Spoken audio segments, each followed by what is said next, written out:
안녕하세요. 미국주식론 대학의 미준입니다. 12월 18일 오늘의 미국주식 뉴스를 시작합니다. 오늘도 변함없이 미국 주식 투자의 정석을 지키고 있는 미준에 오신 것을 환영합니다. 이제 한 일주일만 지나면 성탄절입니다. 혹시 이 방송 보시는 분들 중에 어린 자녀가 있으신 분들은 서둘러서 크리스마스 선물 준비하셔야 될 것 같고요. 저는 이제 중학교 1학년 아들이 있고 또 딸아이는 초등학교 5학년인데요. 얘네들이 이미 산타크로스가 없는 걸 알고 있으면서도 잘 모르는 척합니다. 그래서 크리스마스 되면 아직도 선물을 받으려고 작전을 쓰는 것 같은데요. 그래서 이번 크리스마스에도 저랑 제 와이프는 크리스마스 선물을 준비했습니다. 조만간 너희들이 산타 없는 걸 알고 있다 이렇게 공표를 좀 해야 될 것 같습니다. 아무튼 이 방송 함께 해주시는 분들 선물 준비하시면서 기분 좋게 연말을 만끽하셨으면 좋을 것 같습니다. 자, 그러면 12월 18일 보내드리는 오늘의 빅주식 뉴스 바로 시작합니다. 오늘 방송 본격적으로 진행하기 전에요. 한 가지 부탁 말씀을 좀 드리고 싶습니다. 제가 며칠 전에도 말씀드린 것처럼 최근에 미준 방송을 시청하시는 새로운 구독자분들이 많이 계십니다. 여기 나와 있는 것처럼 지난 28일 동안 새롭게 미준 구독자가 되신 분들이 2,600명이 넘어가거든요.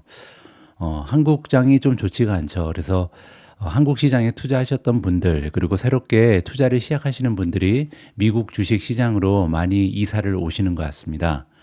자, 그러다 보니까요.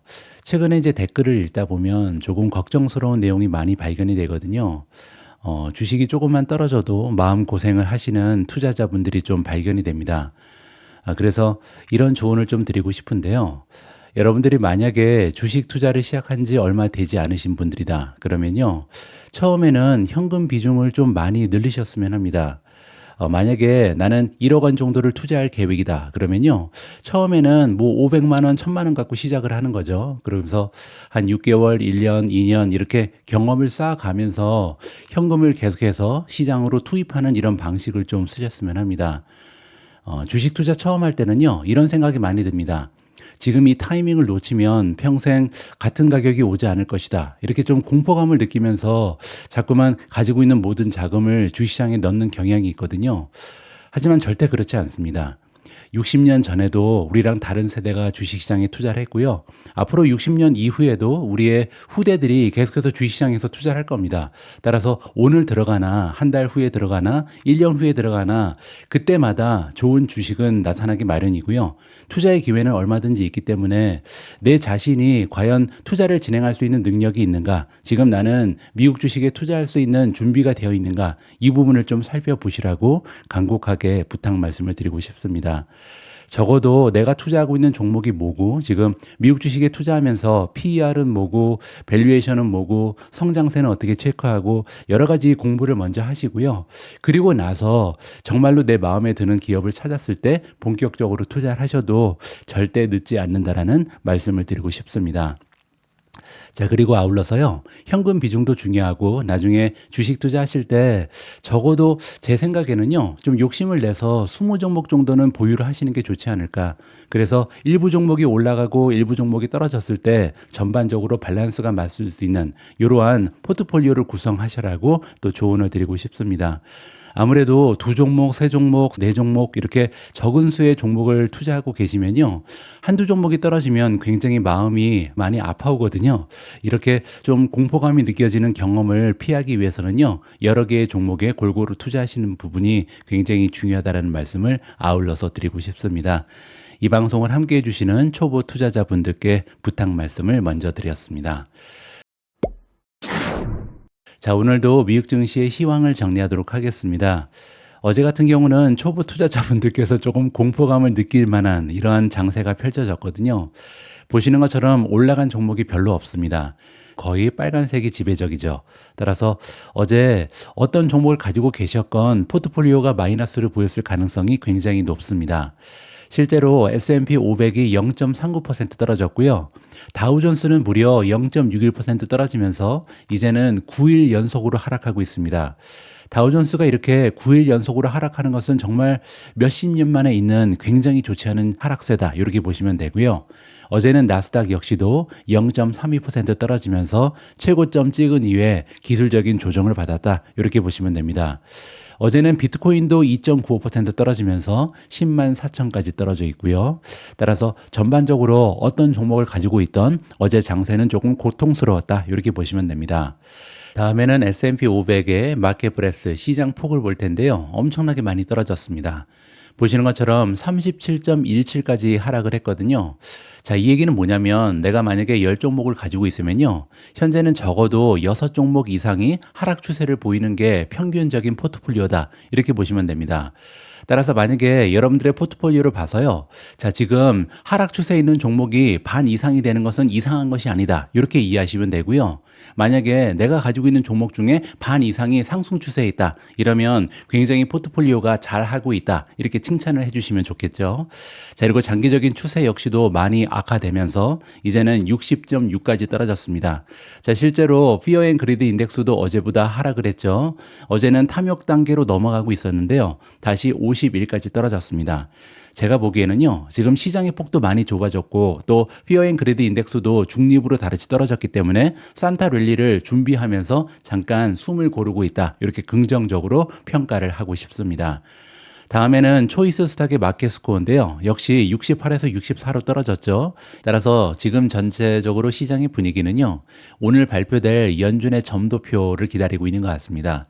과연 연준의 의장이 어떤 얘기를 할지, 그리고 연준의 점도표에 따르면 내년에 얼마만큼의 금리 인하가 발생할지 이 부분을 확인하면서 조금은 숨죽여서 기다리는 중이다. 이렇게 마무리를 하면 좋을 것 같습니다. 어제 미주온 탑픽의 성적도 좋지가 않았는데요. 두 종목만 상승했습니다. 테슬라가 3.64% 올라가면서 가장 좋았는데요. 지금 장 외 거래에서 3.19% 오히려 하락 추세를 만들어내고 있죠. 그동안 지나치게 좋긴 했습니다. 한 달 동안 거의 50% 가까운 급등 추세를 보인 게 테슬라 주식이다. 이렇게 보시면 되고요. 두 번째로 B2가 1.62% 추가적으로 올라갔는데요. 마찬가지로 비트코인 가격이 떨어졌기 때문에 시간의 거래에서 4.84% 하락세를 보이고 있습니다. 세 번째로 구글이 0.63% 하락했고요. 아마존이 마이너스 0.76, 메타 마이너스 0.77, TSMC 마이너스 0.77, IWM 마이너스 1.14, 엔비디아 1.2% 떨어졌습니다. 앱러빈이 마이너스 1.76, 팔란티어 마이너스 1.80, 비트코인이 2.94% 떨어졌고요.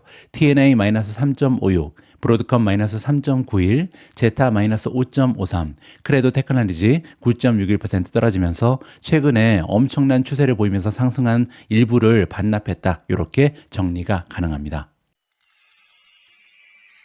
오늘 방송에서는 일단 어제 미국 증시의 분위기가 왜 이렇게 좋지 않았는지 이 부분부터 좀 설명을 드리도록 하겠습니다. 제가 며칠 전 방송에서도 이미 말씀드렸는데요. 최근에 미국 증시가 좀 부진한 모습을 보이는 이유는 불확실성이 커졌기 때문입니다.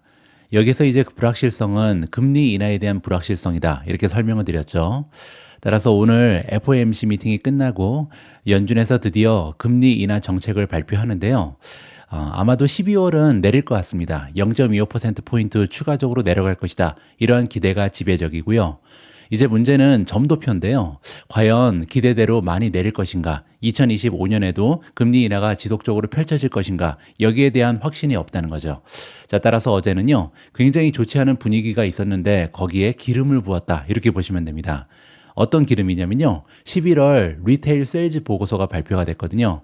그런데 생각보다 높은 수치가 보고가 되면서 미국 경제가 너무나 뜨겁다. 이러한 인상을 주기에 충분했다. 이렇게 보시면 됩니다. 11월 미국 소매 판매는요, 전월 대비 0.7%나 증가했습니다. 그렇게 되면서 예상보다 높은 증가율을 보였고요. 자동차를 제외한 핵심 리테일 세일즈는 0.2% 증가하면서 컨센서스 0.4보다 낮았으며 10월 달에 0.2%랑 일치했습니다. 자, 여기 보시면요. 리테일 세일즈가 지금 지난달에 비해서 0.7% 올라갔잖아요. 그런데 시장의 전망은 0.6이었습니다. 따라서 생각했던 것보다 경제가 너무나 뜨겁다. 이러한 인상을 준 거죠. 자, 그리고 밑에 보시면 자동차를 제외하고 계산했더니요. 예상치보다 오히려 떨어졌습니다. 그 얘기는 자동차가 굉장히 좋았겠구나. 이렇게 우리가 계산을 해볼 수가 있겠죠. 계속해서 한번 읽어보시죠. 일단 비점포 소매업체, 이커머스를 얘기하는 건데요. 이커머스 카테고리는 전월 대비해서 무려 1.8% 급등했습니다. 그리고 전년 동월 대비해서는 9.8%의 성장을 기록했고요. 따라서 그야말로 눈부신 성장이죠. 자, 그렇게 되면요. 이커머스 기업들한테는 엄청난 호재잖아요. 아마존, 애쉬, 웨이페어, 추이 뭐 이렇게 온라인을 통해서 리테일 활동을 하고 있는 기업 입장에서는 지금 현재 이 이커머스의 성장률이 너무나 뛰어나기 때문에 주가가 상승할 수 있는 한 가지의 호재가 발생했다. 이렇게 보시면 됩니다. 자, 그리고 두 번째로 식료품점 카테고리는 전년 대비 1.7% 증가했고요. 의류 그리고 의류 액세서리 스토어 카테고리는요. 지난달에 비해서는 0.2% 떨어졌습니다. 하지만 작년 대비해서는 플러스 2.2%를 마크했고요. 자, 다음은 전자제품 매장 카테고리인데요. 베스트바이 같은 곳을 얘기하는 거죠. 지난달에 비해서 0.3% 올라갔고요. 작년 대비 1.2% 상승하면서 견조한 성장세를 보였다. 이렇게 보시면 됩니다. 자, 그리고 가장 중요한 부분이 자동차인데요. 금리가 최근에 계속해서 떨어지고 있고 딜러들이 연말 할인을 계속하면서 3년 만에 가장 높은 수치를 기록했습니다. 그렇게 되면서 전월 대비 플러스 2.8% 그리고 작년 대비 7.0%나 증가하면서 소매 판매 상승을 이끌었다. 이렇게 보시면 되죠. 자, 따라서 정말 오랫동안 암흑기를 겪었던 자동차 섹터가요. 정말 이제는 바닥을 찍었겠구나. 이러한 인상을 주기에 충분한 수치였다. 이렇게 보시면 됩니다. 자, 어제 발표된 소매 판매 보고서에 대한 저의 개인적인 의견을 좀 적어봤습니다. 어제 발표된 미국의 리테일 세일즈 리포트는요, 대부분의 수치가 시장의 전망치를 넘어서면서 미국 경제의 단단한 모습을 다시 한번 확인시켜줬습니다. 그것 때문에 이제 주가가 많이 떨어졌다. 이렇게 보시면 되고요. 지금 투자자들은요, 이러다가 금리 인하가 내년에는 거의 없겠는데? 이렇게 굉장히 조심스러운 태도를 취하게 된 거죠. 자, 따라서 오늘 발표될 연준의 금리 정책 그리고 점도표가 굉장히 중요해졌습니다. 오늘 연준은요, 0.25%포인트 추가적인 금리 인하를 발표할 가능성이 매우 높습니다. 지금 시장에서는 거의 기정사실화하고 있거든요. 자, 그런데 문제는 오늘 발표될 점도표에서 연준은 과연 2025년에 몇 번이나 추가적인 금리 인하를 할 것인가? 이 부분이 가장 중요한 부분이다. 이렇게 말씀드릴 수가 있고요. 시장의 기대치는 원래 4회였습니다. 0.25%포인트 4번 내리니까 1.0은 떨어질 것이다. 이렇게 기대하고 있었는데요. 이러한 기대치는 이미 많이 떨어졌죠. 지금은 3회 정도 금리 인하가 나타날 것이다. 이렇게 시장의 기대치가 이미 낮아진 상황입니다. 자, 그래서 점도표가 만약에 3번 이상의 금리 인하를 예고하게 되면요. 그 얘기는 이제부터는 산타 랠리가 찾아올 가능성이 높다. 이렇게 우리가 긍정적으로도 전망이 가능하죠. 자, 그런데 만약에 점도표를 봤는데 내년에 금리 인하를 한 번이나 두 번밖에 못한다. 이렇게 되면 이제 주가가 추가적으로 떨어질 수 있는 거죠. 자, 다음에는요. 어떠한 경우가 되던 향후에 한 1년, 2년 주식시장은 어떨까? 여기에 대한 저의 견해를 좀 여러분들과 공유하고 싶은데요. 연준의 중립 금리를 볼 필요가 있습니다. 중립 금리는 뭐냐면요. 이번에 이제 금리 인하 사이클이 생겼는데 과연 어디까지 금리를 떨어뜨릴 것인가? 이걸 우리가 중립 금리라고 부르거든요. 즉 경제가 뜨겁지도 차갑지도 않은 이러한 금리를 얘기합니다. 지금 현재 연준의 중립 금리 목표는요. 2.5에서 3.0 정도의 형성이 되어 있습니다. 그 얘기는 지금 현재 4.75이기 때문에 아직도 최소한 6번에서 8번 정도는 금리를 내릴 가능성이 높다. 이렇게 우리가 계산을 할 수가 있거든요. 그런데 만약에 오늘 1회를 내리게 되고 그리고 내년에 3회 정도 더 내린다. 그럼 이제 4번을 내리는 거잖아요. 그 얘기는 2026년이 돼도 2회 그리고 4회 정도는 더 내려야 된다. 이러한 계산이 성립이 되죠. 자, 따라서 이 얘기는요. 이번 금리 인하 사이클이 2026년 중반까지는 최소한 이어진다. 이렇게 결론이 납니다. 그리고 미국 증시의 역사를 보면요. 금리가 이렇게 인하하는 사이클에서 베어마켓이 찾아온 적은 거의 없습니다. 따라서 제가 보기에는요. 향후 1년 이상 적어도 2026년 중반까지는요. 대세 상승장이 지속된다. 이러한 가정하에서 투자하는 것이 중요하다. 이렇게 생각을 하고요. 물론 중간중간 조정은 찾아오겠죠. 그리고 조정이 찾아올 때마다 저가 매수로 주식의 개수를 늘려가는 전략이요. 지금 현재로서는 성공 확률이 가장 높지 않나 개인적으로 판단하고 있습니다. 앞에서 저는 지금 현재는 대세 상승장이 이어진다라는 가정하에 투자를 좀 긍정적인 마인드로 할 필요가 있다. 이런 메시지를 전달해 드렸는데요. 비슷한 생각을 하고 있는 투자 기관이 있어서 기쁜 마음으로 그들의 의견을 전달해 드리고자 합니다. 바로 웰스파고고요. 웰스파고는 미국 주식 계속 매수하라 이렇게 지금 독려를 하고 있는데요. 어떠한 논리가 있는지 한번 들어보시죠. 웰스파고는 시장의 높은 밸류에이션에 대해서 불안해하는 투자자들을 향해서요, 거품이 형성되고 있지 않다 이렇게 주장하고 있습니다. 웰스파고는 올해 S&P 500 지수가 27%나 상승한 이후에 선물 수익의 약 25배에 거래되고 있다 이렇게 얘기하고 있는데요. 선물 수익은 뭐냐면 포워드 PER을 얘기합니다. 그러니까 앞으로 다가오는 1년 동안 만들어낼 것으로 기대되는 순이익에 비해서 현재 25배까지 멀티플이 올라가 있다 이렇게 얘기하는 건데요. 30년 평균 주가 수익 비율이 19배밖에 되지 않기 때문에 원래는 평균 19배인데 25배면 엄청나게 비싼 거죠. 따라서 언뜻 보기에는 현재 밸류에이션이 지나치게 비싼 거 아닌가 이렇게 보일 수 있다라고 얘기합니다. 자, 하지만 웰스파고는요, S&P 500 지수가 그 어느 때보다 효율적이기 때문에 이게 무슨 얘기인지 좀 봐야겠죠. 과거 평균과 비교하는 것은 불공평하다 이렇게 주장하고 있거든요. 자, 효율성이라는 것은 생산성이 높다 이렇게 얘기하는 거잖아요. 그게 무슨 얘기냐면 웰스파고는요, 지난 15년 동안 S&P 500 기업의 이익률이 거의 2배로 증가했다라고 얘기합니다. 그만큼 지금 엄청나게 효율성 있게 이익을 증대시키고 있는 기업이 미국 기업들이 많다 이렇게 얘기하는 거고요.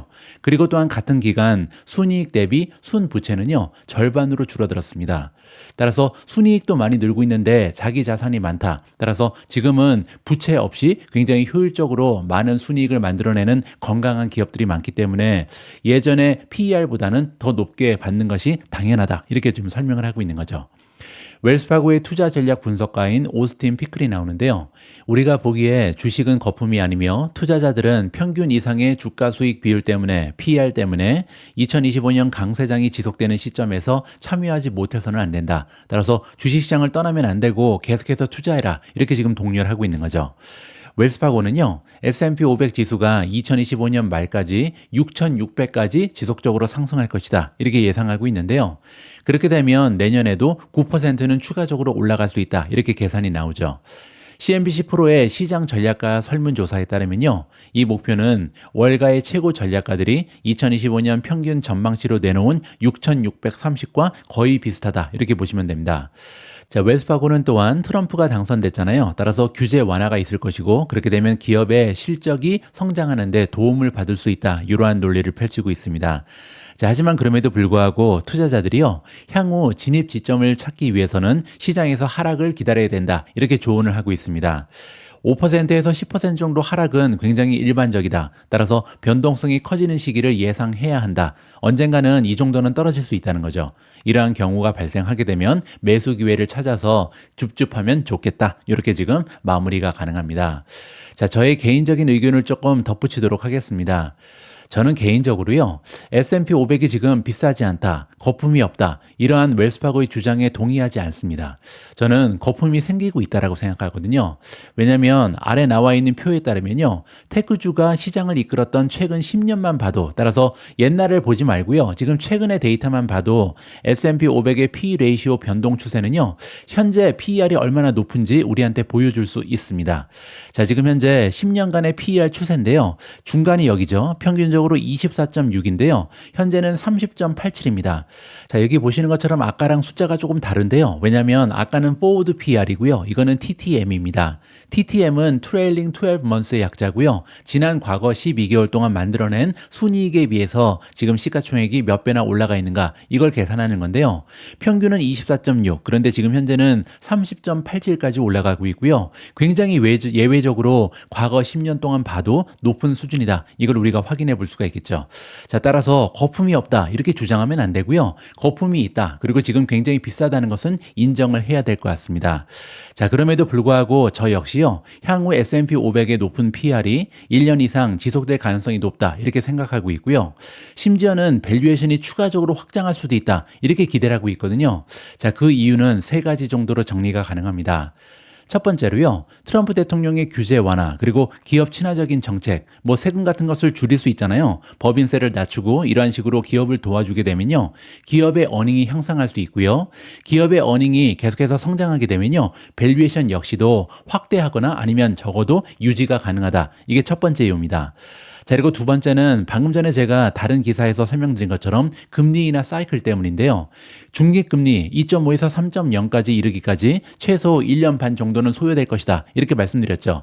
그리고 금리 인하 사이클 도중에는 밸류에이션이 급락하면서 베어마켓으로 접어드는 경우는 거의 없다. 따라서 경기가 침체되거나 아니면 금리가 올라가거나 둘 중에 하나가 나타나야 되는데요. 그런 경우가 아니라면 아마도 금리 인하 사이클이 진행되면서 계속해서 강세장이 이어질 것이다. 이렇게 두 번째 이유를 제시할 수가 있습니다. 자, 그리고 세 번째는 인공지능이죠. 인공지능 혁명은요, 이제 하드웨어 그리고 인프라 기업에서 애플리케이션 기업으로 그 수혜가 확대되는 초기 단계에 있습니다.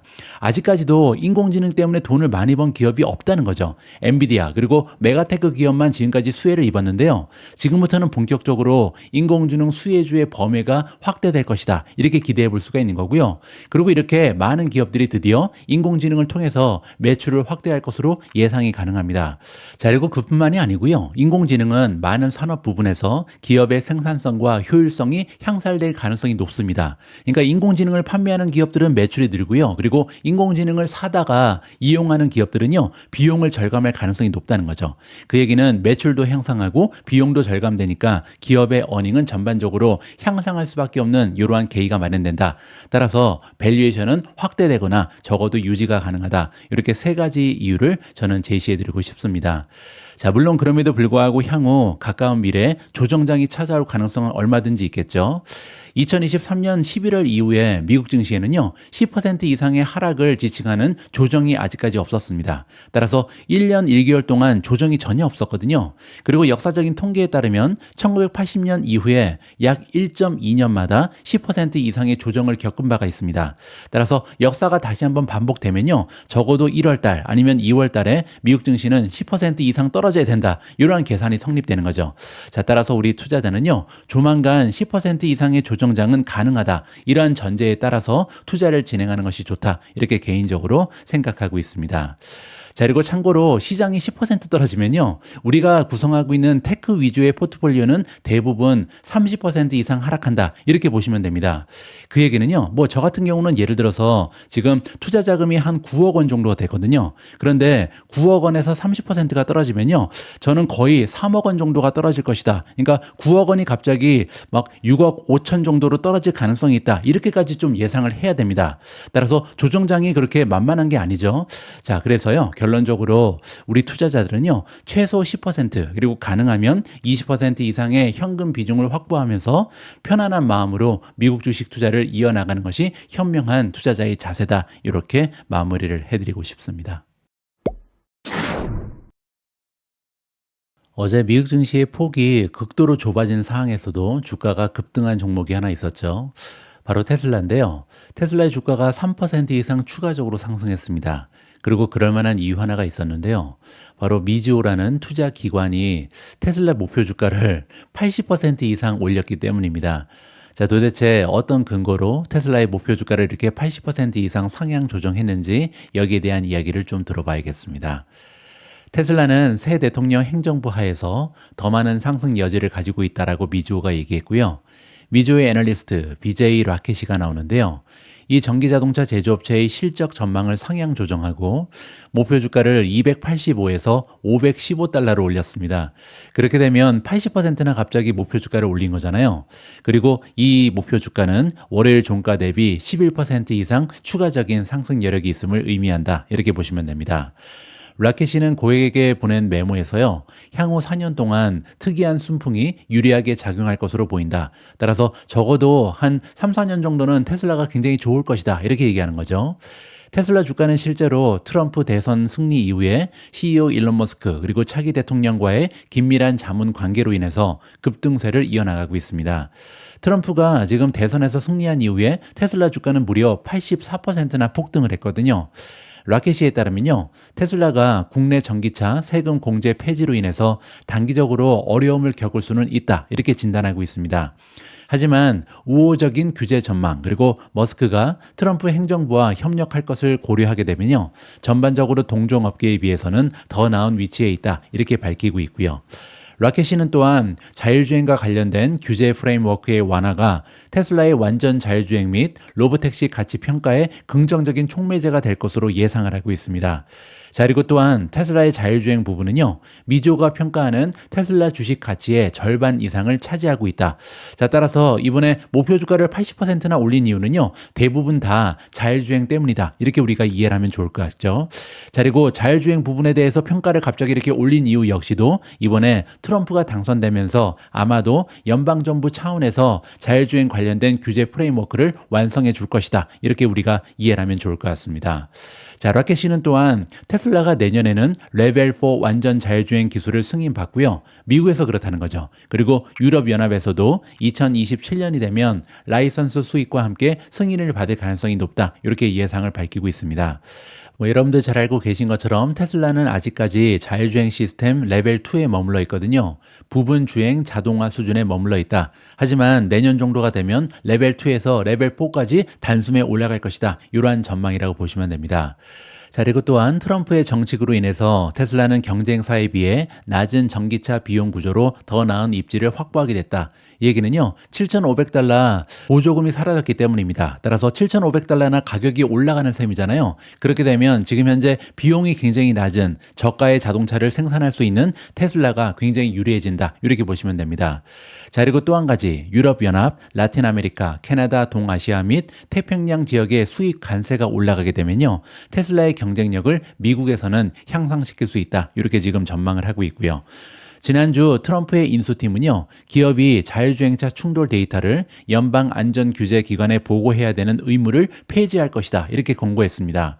충돌 사고 공개 조항을 삭제하게 되면요, 이 프로그램에 따라서 대부분의 충돌 사고를 여태까지 보고했던 기업이 바로 테슬라잖아요. 따라서 굉장히 독보적으로 혜택을 입을 수 있다. 따라서 사회적인 분위기가 많이 바뀌고 있다는 것을 우리가 여기서 살펴볼 수가 있는 거죠. 자, 어쨌든 이 기사에 따르면요, 앞으로 트럼프 대통령에 의해서 굉장히 많은 혜택을 테슬라가 받을 거고요. 특히 자율주행 관련해서 이런 규제가 완화되고 또 정착이 되면서 테슬라의 자율주행이 굉장히 빠르게 진보할 것이다. 이러한 의견으로 이해가 가능합니다.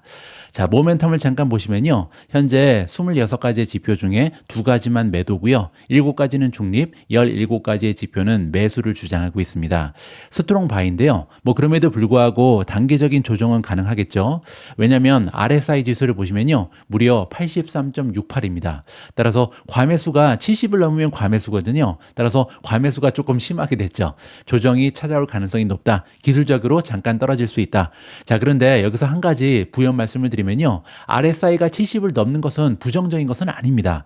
과매수됐다는 것은요, 그만큼 추세가 너무나 좋은데 문제는요, 단기 투자자 입장에서는 이제 이익 실현을 해야 되잖아요. 그렇기 때문에 아주 잠깐 주가가 떨어질 가능성이 있다. 이러한 식으로 이해를 하시면 좋을 것 같습니다.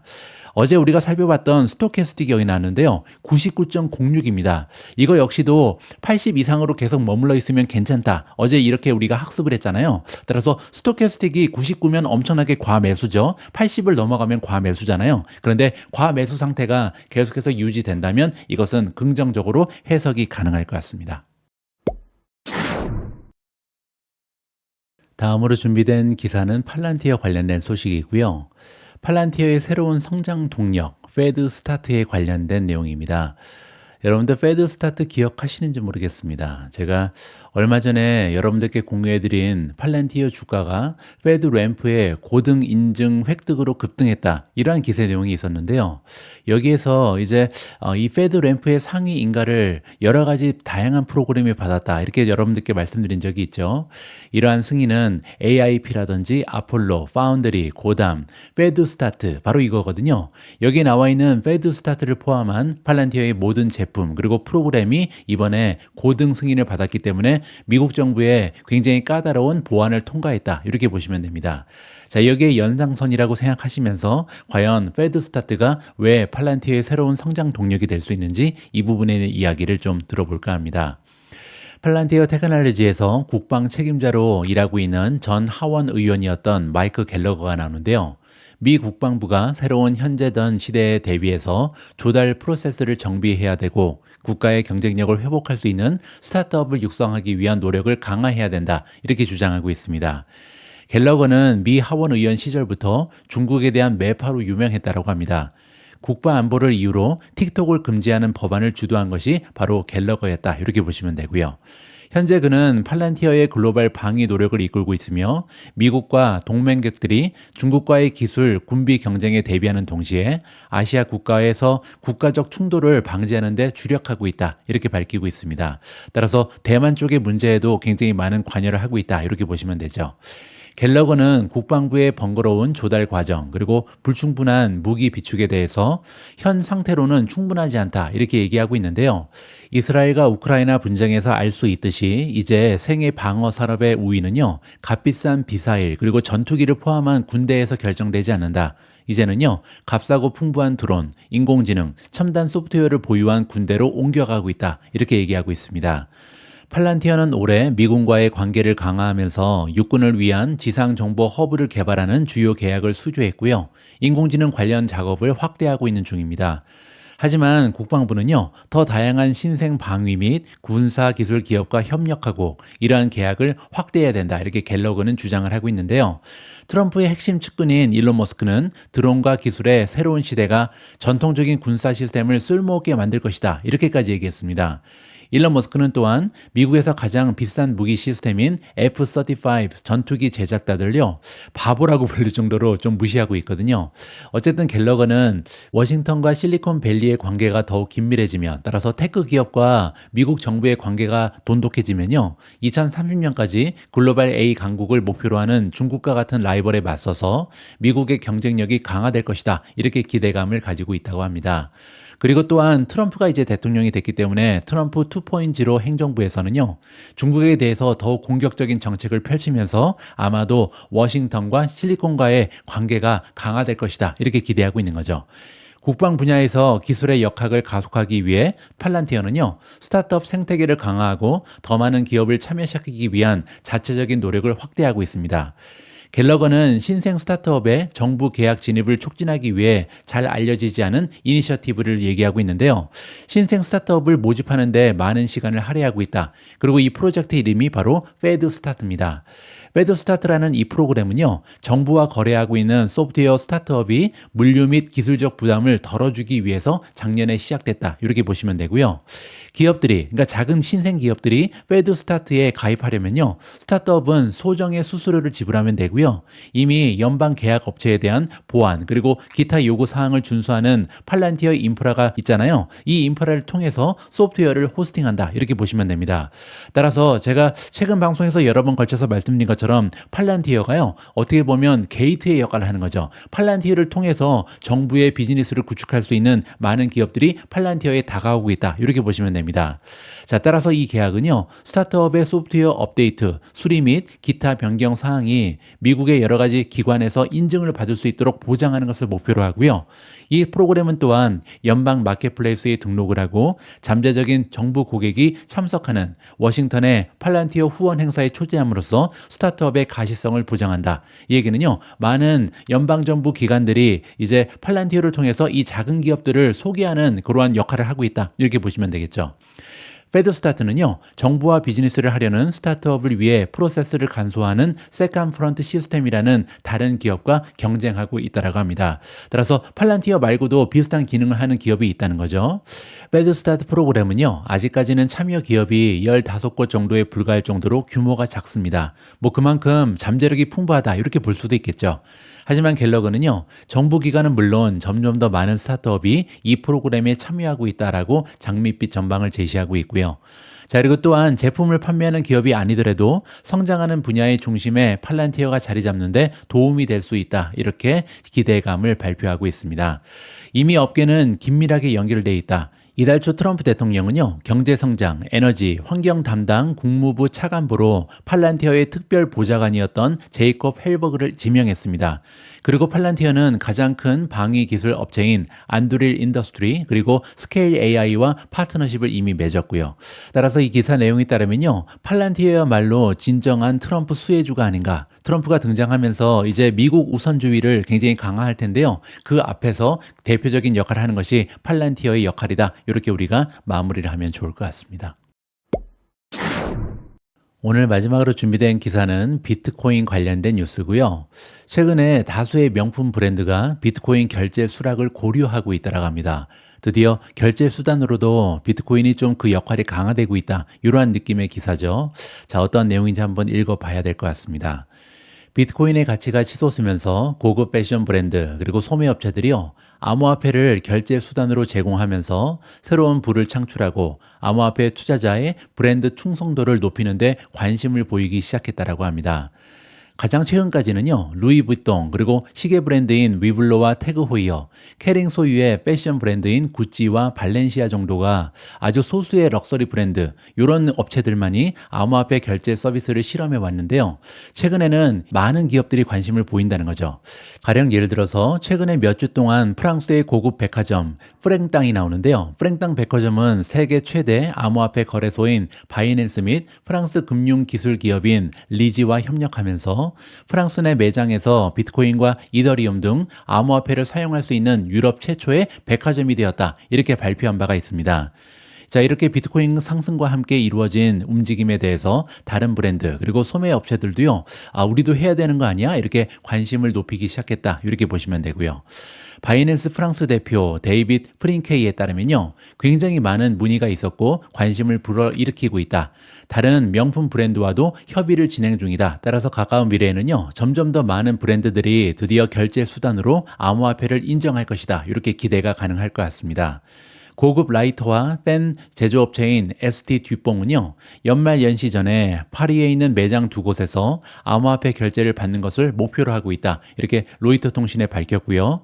다음은 크루즈 회사 버진 보야저인데요. 이번 달부터 비트코인을 결제 수단으로 사용할 수 있는 첫 번째 상품 12만 달러의 연간 이용권을 제공하기 시작했다고 합니다. 따라서 모든 결제를 다 비트코인으로 할 수 있는 건 아니고요. 연간 이용권은 이제 비트코인으로 결제할 수 있다. 이렇게 보시면 되죠. 규제 당국은 오랫동안 비트코인과 같은 암호화폐가 현실 세계에서 사용이 제한적인 고위험 자산이다. 이렇게 경고해 왔습니다. 따라서 실제로 사용하기는 불가능하다. 이런 주장이 지배적이었고요. 자, 또 한 가지, 높은 변동성은 결제 수단으로 널리 채택되는 데 있어서 또 다른 장벽이었다. 이렇게 보시면 되죠.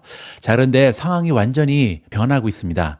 보다 우호적인 전자화폐 규제를 도입할 것으로 예상되는 트럼프가 등장했기 때문이죠. 자, 따라서 비트코인이 기록적인 상승을 촉진하고 있고요. S&P의 애널리스트들은 금융시장의 블록체인 혁신이 암호화폐에 대한 예측 가능성을 높일 수 있다는 점을 지적하면서 내러티브가, 즉 지금 시장의 관점이 완전히 변하기 시작했다. 이렇게 이야기하고 있습니다. 자, 그리고 또 한 가지가 있는데요. 암호화폐는 아무래도 젊은 세대랑 엮여져 있잖아요. 따라서 명품 기업 입장에서는 베이비붐 세대에게만 판매되는 답답하고 오래된 브랜드가 아니라 우리는 혁신적인 브랜드로 리브랜딩을 할 수 있는 방법으로 가상화폐를 도입하기 시작했다. 이렇게 보시면 됩니다. 자, 따라서 기업 입장에서는요, 지금 부의 이동이 일어나고 있는 상황에서 따라서 베이비 부머에서 더 많은 젊은 세대로 시장을 옮겨가야 되잖아요. 자, 따라서 이렇게 시장을 옮기는 과정에서 꼭 필요한 것이 암호화폐의 도입이다. 이러한 식으로 긍정적으로 해석이 가능할 것 같습니다. 12월 18일 오늘의 빅 주식 뉴스는 여기까지입니다. 오늘 방송이 여러분들 투자 활동에 작은나마 도움이 됐다면 여러분들의 소중한 좋아요 그리고 댓글 부탁드립니다. 오늘 역시도 소중한 멤버분께서 남겨주신 후기를 읽으면서 마무리하도록 하겠습니다. 오늘 후기는요, Eat More 치즈님께서 남겨주셨고요. 미국 캘리포니아에 거주하는 사회생활 시작한 지 3년 차밖에 되지 않은, 주식은 올해 1월 초부터 시작한 30대 초반 남성 주른입니다.